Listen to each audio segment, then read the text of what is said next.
Supplement ഇൻഡസ്ട്രിയുടെ ഒരു ഇടിച്ചു കയറ്റമാണ് ഇപ്പം. ആക്ച്വലി ഇതൊരു 10 വർഷം മുമ്പ് അമേരിക്കയിലാണ് തുടങ്ങിയത്. അമേരിക്കയിൽ വളരെ ഒരു വൻ ബിസിനസ്സാണ് ഈ സപ്ലിമെന്റ് എന്ന് പറയുന്നത്. എന്ന് വെച്ചാൽ നമുക്ക് വൈറ്റമിൻസ് ഒക്കെ എന്ന് പറഞ്ഞാൽ വളരെ മൈക്രോഗ്രാം അല്ലെങ്കിൽ മില്ലിഗ്രാം കണക്കിന് നമുക്ക് ഒരു ദിവസം ആവശ്യമുള്ളൂ.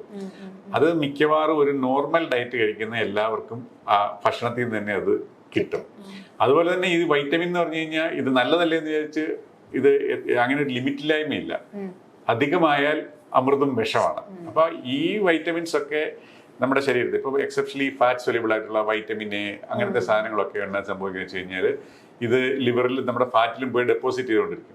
പിന്നെ അത് നമ്മുടെ ശരീരത്തിൽ ടോക്സിറ്റി ഉണ്ടാക്കും. പല അപകടങ്ങളും, കിഡ്നി ഡാമേജ്, ബ്രെയിൻ ഡാമേജ് ഒക്കെ ഉണ്ടാക്കും. അപ്പൊ അതുകൊണ്ട് വൈറ്റമിൻ അല്ലേ നല്ലതല്ലേ എന്ന് വിചാരിച്ച് നമുക്ക് വാങ്ങിച്ച് കഴിക്കാൻ പാടില്ല.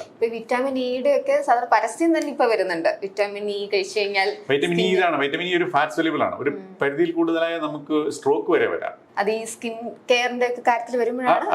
അല്ല, അതാ പറഞ്ഞത് നമുക്ക് ലിമിറ്റ് കഴിക്കാം. ലിമിറ്റ് വിട്ട് ഒരു സ്ഥിരമായിട്ട് ഇതിങ്ങനെ എന്നും നമ്മൾ വൈറ്റമിൻ ഇ കഴിച്ചാൽ പ്രശ്നമാണ്.